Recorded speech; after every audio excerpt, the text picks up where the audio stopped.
durdu, qışqırdı. Yox, o Aslan müəllimdir. Kukla teatrı çox böyük bir məktəbdir. Ən gözəl və ən çətin sənət incəsənətdir, teatr sənətidir. Amma teatr canlı sənətdir. Nə var? Canlı bütün teatrlarda yenə hamısına hörmətim var. Əvvəla salam Aslan müəllim, necəsiniz? Salam, xoş gördünüz.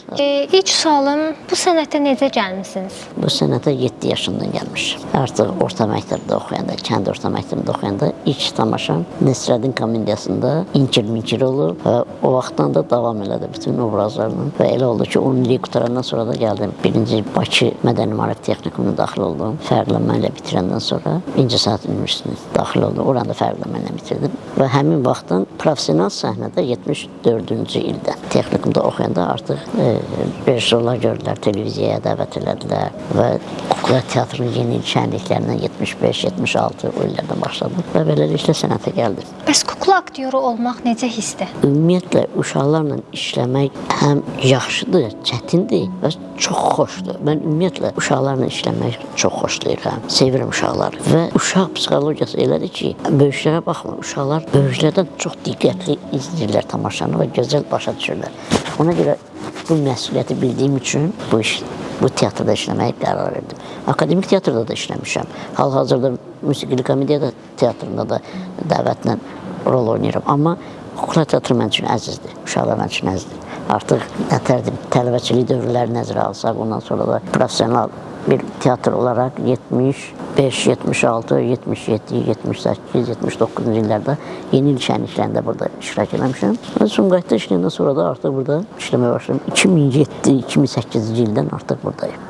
Aslan müəllim, yeni çağdaş texnologiyalar bu gün uşaqların dünya görüşünü, onların zövqünü, həyata baxışını, tələbatını elə dəyişib ki, bir uşağı bir neçə dəqiqədə olsa bir səhnəyə təhkim etmək, onun marağını cəlb etmək o qədər də asan deyil. Buna necə nail olursunuz? Bayaq dediyim kimi, uşaq psixologiyası həddindən artıq başqa cür. Müxasir texnologiya ümumiyyətlə, mən biraz hal-hazırda uşaqlar üçün demək olar ki, yaradılan bəzi verilişlər, bəzi filmlər qanedici deyil. Amma teatr canlı sənətdir. Teatrda uşaqlarla təmasda olmaq, uşaqları özünə cəlb eləmək heç yadından çıxmaz. Biz 2010-cu illərdə səhv eləmirəmsə, Astarxanda Beynəlxalq Teatr üzrə festival idi. Çox maraqlı bir hadisə ilə üzləşdik. Müsiflər heyətində 5 nəfər uşaq idi. Böyük sənət adamları da vardı. Amma əsas sözü, onlar tamaşanı necə təhlil edirdilər, necə rəy verirlər. Və bizim uşaqların da arasında elə var. Bəzən hətta elə olur ki, bir tamaşa bir neçə dəfə uşaq baxanda artıq aktyoru obrazla yox, öz adı ilə çağırırlar səhnədən. Və bu da müsbət işdir. Deməli, uşağı ələ ala bilmişik, uşağı dərk elətdirə bilmişik ki, bu lazımdır, bu vacibdir siz üçün. Nə ki, bayağı başqa şeylər. Həddindən artıq uşaqların inkişafı üçün, uşaqların gələcək elmi dünya görüşü artması üçün teatr çox böyük rol oynayır. Uşaq teatrı, kukla teatrı çox böyük rol oynayır. Aslan müəllim, yaş artıq 70-i ötüb keçib. Bu 70 ildə nələri qazanıb, nələri itirdiyinizi müzakirəsini etmirik. Sadəcə bizə bir şey maraqlıdır, o da uşaqlarla işləmək. Uşaqlara, mədəniyyətə həsr olunan ömürdə onlardan nəyi öyrəndiniz və səhnədən həmişə onlara nəyi söylətməyə çalışırsınız? Hal-hazırda 70 yaşındayım. Oktyabrın 20-si 70 yaşını tamamlayacaq. Biz uşaqlara öyrətdiyimiz kimi özümüz də uşaqlardan çox öyrənirik. Bir hadisəni sizə danışım. Texnikumda oxuyanda bir dövlət imtahan tamaşası hazırlanırdı paralel qrupada. Rejissorumuz Yusuf müəllim məndən xahiş elədi ki, orada 12 yaşlı qədim obrazı var. Onu oynaya bilərsin. Mən də can başla dedim, oynayaram. Və rejissor nə quruluş vermişdi, tam onun əksini elədim. Bu da nəyə görə? Mən məşqdən çıxırdım, özüm qalırdım Bakıda 8 Demokrayında texnikumdayım. Gedib uşaqlara müşahidə edirdim. 8, 9, 10, 11 yaşlı uşaqlar nə hərəkət edir. Və onları özümdə yığırdım. Tamaşa vaxtı, inandırım, tamamilə görünməyən başqa bir hadisə oldu. Rejissor necə qurmuşdu, heç biri olmadı, öz bildiyim və birinin o tamaşa möhrü vurdu. Rejissor, orada olan müsirlər heyəti, hətta o vaxt İmtahan Komissiyasının sədri rəhmətli Zakir Bağırov idi, Mədəniyyət naziri. O qədər bu tamaşa, bu hərəkətləri buna xoşum.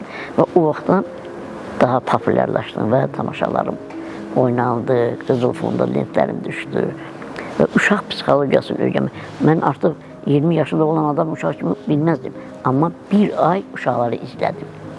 Hər gün axşam baxırdım, necə topla oynayırlar, necə bir-birindən mübahisə edirlər, necə barışırlar, necə fikirlər. Və onları hamısı cəmlədim və səhnəyə 8-9 yaşlı obrazı çıxartdım. Əgər onları müşahidə eləməsəydi, bəlkə də olmazdı və bu da çox şey verdi mənə. Müşahidə çox şey verir adama.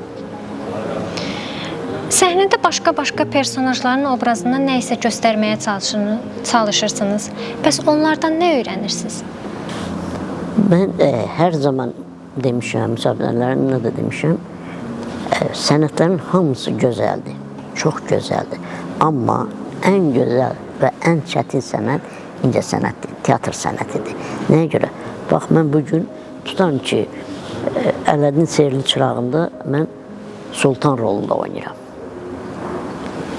3 gündən sonra Cırtdan tamaşasında İfrit rolunda oynayıram. Bir həftə sonra Leyləyin Hədiyyəsi tamaşasında 4 dənə obraz oynayıram. Çoban rolunu oynayıram, Sərkərdə rolunu oynayıram, Kətçi rolunu oynayıram və obrazdan obraza girmək. Müsbət alınanda, deməli, əgər o obrazla yaşayırsansa, özünü hiss edirsənsə, özümü əgər Sultan hiss edirəmsə, deməli, oynaya bilirəm. Və yaxud da İfrit hiss edirəmsə, oynaya bilirəm. Cırtdan tamaşası da o cür və s. Əgər o tamaşa ilə, o obrazla yaşamasan, onu nə canlandıra bilərsən, nə də tamaşaçıya, gözəl balalara çatdıra bilməzsən. Uşaqların reaksiyası sizin üçün nə ifadə edir? Mən əvvəlcədən dedim ki, mən uşaqları çox sevirəm. Həddən çox xoşlayıram. Hətta teatrda olmayanda da çıxıram şəhərdə, gəzəndə, eləyəndə yaxınlaşıram, baxıram onlar parklarda necə oynayırlar. Hətta özüm yaxınlaşıram onlara, əylənirəm. Uşaqların reaksiyası ki, nə dedim, Astarxanda gördüyüm o münasibət, uşaqlar necə, onların intellektual səviyyəsi o qədər yüksəkdir və belə tamaşalar artırırlar. Və hər dəfə onların çöhrəsində 10 tamaşaçıdan, 10 uşaqdan onu da eyni reaksiyanı vermir. Otururlar, bir görsən ki, diqqətlə baxır, tamaşavı izləyir. Bir görsən, ani olaraq çöhrəsində gülümsəlir, üzü. Bir görsən, qaşqabağını sallayır, yəqin xoşuna gəlir. Bir yecək, əlləşir, nəsə. Və tamam başqa şeylərdir və onların hərəsindən bir detalı özümüzdə götürürük. Əgər aktyor onları götürə bilirsə, nə xoşuma. Bəs uşaqlardan gələn ən maraqlı reaksiya sizə nə olub? Heç yadından çıxmaz. Bir tamaşa oynayırdı.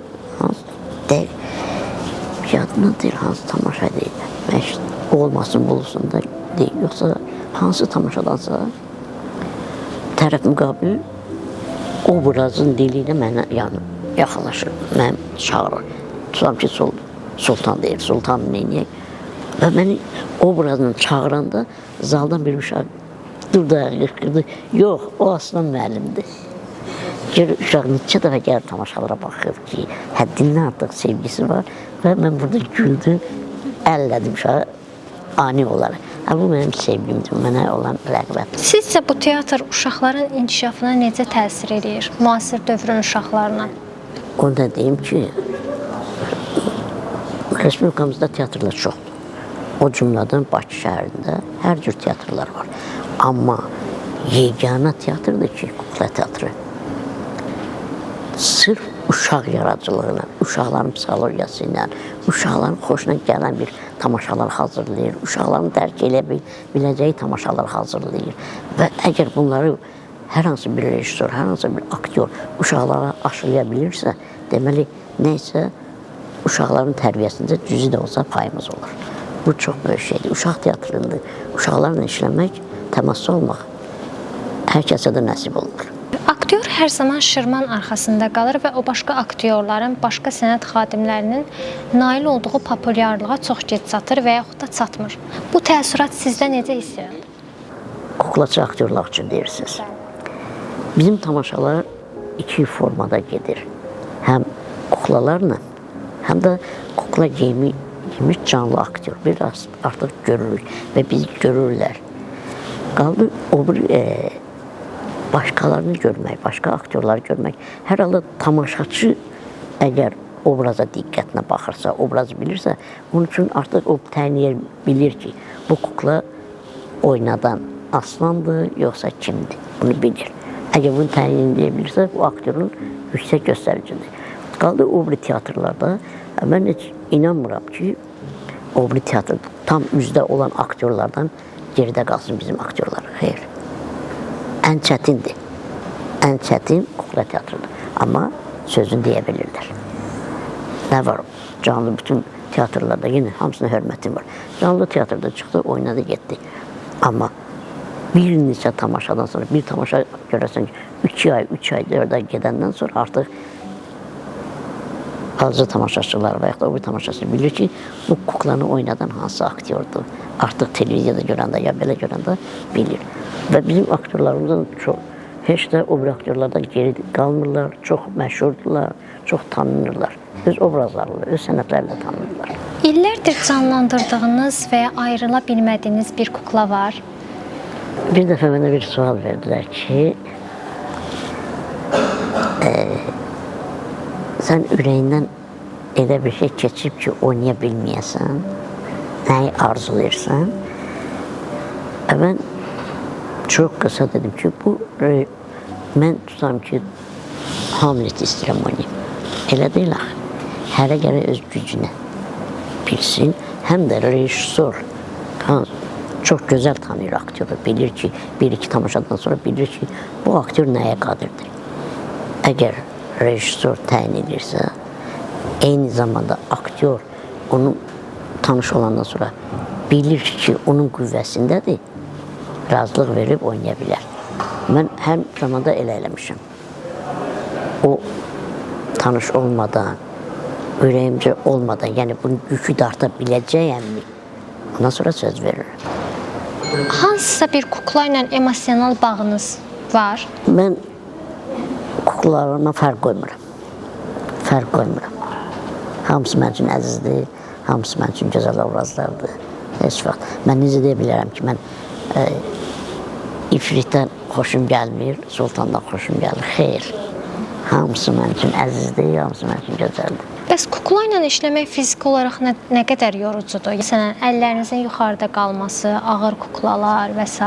Kuklalarla işləmək çətindir, düzdür, ağırdır. Onu da deyim ki, mən əgər bir neçə saniyə, bir dəqiqə kukla ilə hərəkət edirəmsə, qalanı canlı obrazla, canlı geyimlə çıxıram.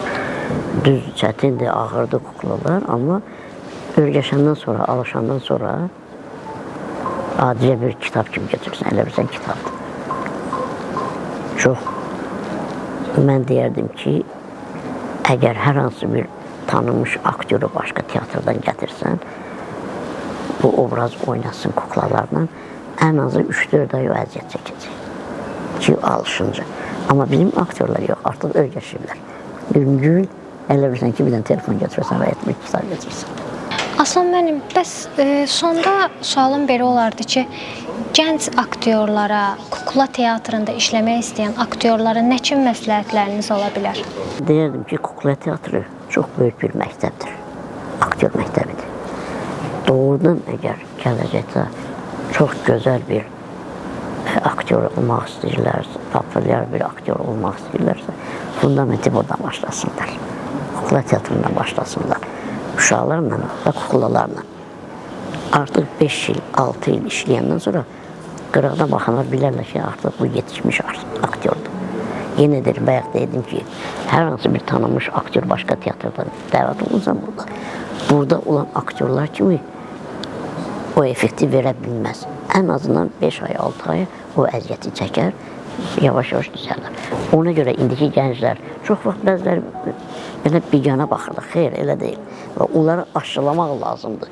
Məktəbdə təhsil aldığı institutda demək lazımdır ki, və hətta məcbur edib göndərmək lazımdır ki, gidin, baxın, tamaşalar heç olmasa baxın, məşqlərə baxın. Və orada ildə əgər 1 nəfər ya 2 nəfər gəlib burada praktikan keçsə, bilər bunun çətinliyi nədir və gözəlliyi nədir. Və çox şey öyrənər, yenə deyirəm. Çətindir, amma gənclər gəlsələr burada var. Bu dəqiqə institutda oxuyanlardan da var, təzə qutaranlardan da var, gənclərimiz var. Çox böyük Düzdür, çətinlik olub, amma çox böyük həvəslə yalnız burada işləmək istəyirlər və işləyirlər. Çox sağ olun Aslan müəllim, təşəkkür edirəm. Bir şey deyil, sağ olun, siz sağ olun.